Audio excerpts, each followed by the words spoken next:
Okay, so this is your new signature amp. Yes, so my rig now is so simple. It's just one amplifier. The only reason I have two is just for a backup in case something goes terribly wrong.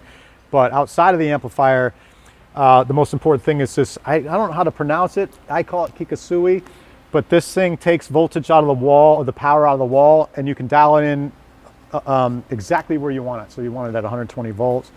So I travel all over the world with this thing, and power is a moving target. Sure. And it will destroy your show. Oh yeah. So this thing, I think I learned it from Angus Young's tech, did a rundown, and he uses these. A bunch of people use them now. But anyways, my rig is now just an MT100, which is the new signature amp that's coming out very soon. This is the first time it's ever been filmed here with you guys. There we go. So the only thing I've got going through it is I've got this G-Lab smooth delay running through the effects loop. I can't stand playing a guitar when it's just dry. I just can't stand it. Yeah. I just put my delay on, I tap tempo it like this every time for every song. Yeah. But anyways, we had to hide it because we're playing live and it's not revealed yet. So we had this gentleman make these covers, but for the first time in history, we're gonna take that so cover we're doing up. the reveal? We're doing the reveal. Oh, Yeah. there we go. Fabulous. So we took the aesthetic idea from the grill of a old, gosh, I think it was like an old school Rolls Royce or something. And it's, you know, we wanted to look industrial and timeless. Yeah. So the amp is 3 channels, and these channels share nothing other than the two 12AX7s and the effects loop. So there's no cascading anything. It's like having 3 amps in one head. And it's got a clean channel that to me is the best sounding clean.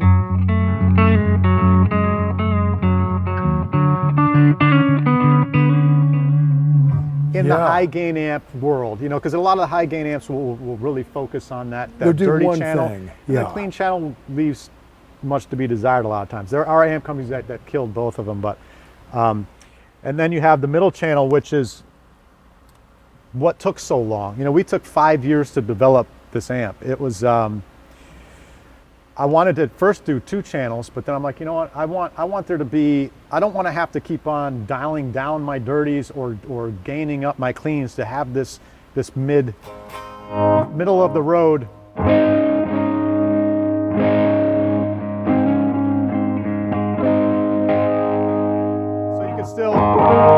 You could still strum stuff on this thing. And yeah. It's a very versatile channel. See, the gain is set really low right now, but the way I have the gain set is if you dime it all the way, you can stand in front of the amp and it won't feed back, and you hold a note and it will bloom.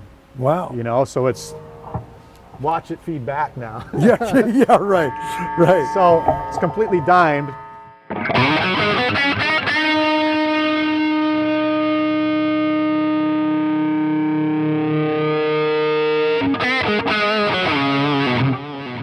So yeah, wow. So it does the bloom thing. God, that's great.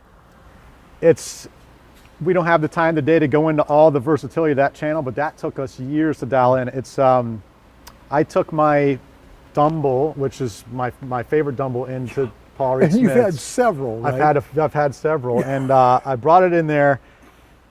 I wanted to show Paul and the guys that let's really dive into this thing. And I also have a Bruno S100 that he borrowed that very Dumble for like 6 months to get all the time period correct parts, dial it in as good as he could. And I wanted to be like, all right, if they can get in the ballpark, let's try to get in the ballpark as well. So we sat there, we went over it so many times, and Paul would get in there and just tear into it, and we finally came up with this thing. There's something that happens when you play a Dumble when the pick hits the string. It's this certain characteristic that you hear that I wanted this amp to have, and I think we did a little bit of it. We did not make a Dumble. Nobody's made the Dumble. Yeah. But we made something that I think stands right up there against all the Dumble clones. Oh, that's great. Well, and Dumbles aren't even, I mean, they're all they're all different. But they do have a thing.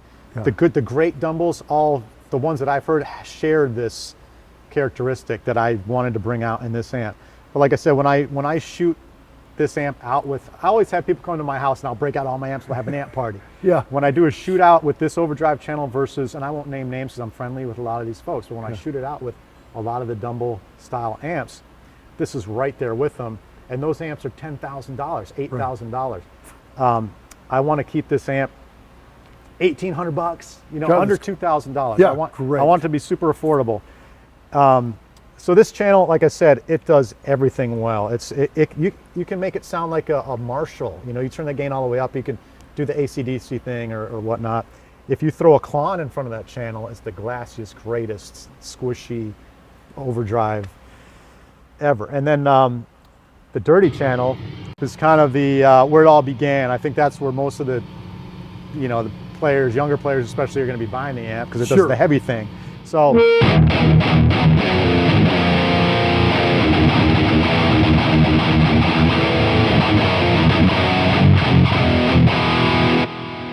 So it does the chunky thing. Yeah, just huge. But it also does, you know, sometimes it's hard to get that chunky thing happening without a shrill, harsh lead tone. And the lead tone on it's, if you're familiar with the MT100, you played that, you can see that that's got that aggressive tone that you can dial back and a lead tone that doesn't get harsh. You know, it's just smooth and rich. But that's, it's got a lot going on in that amp.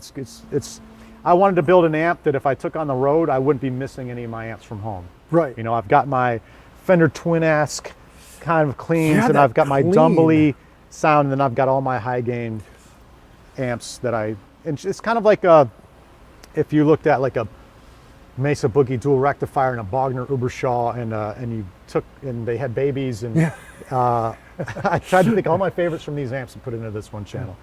Well, congrats, man. I think you totally nailed it. Especially that clean sound, man. It's so hard to get the combination of those. Absolutely.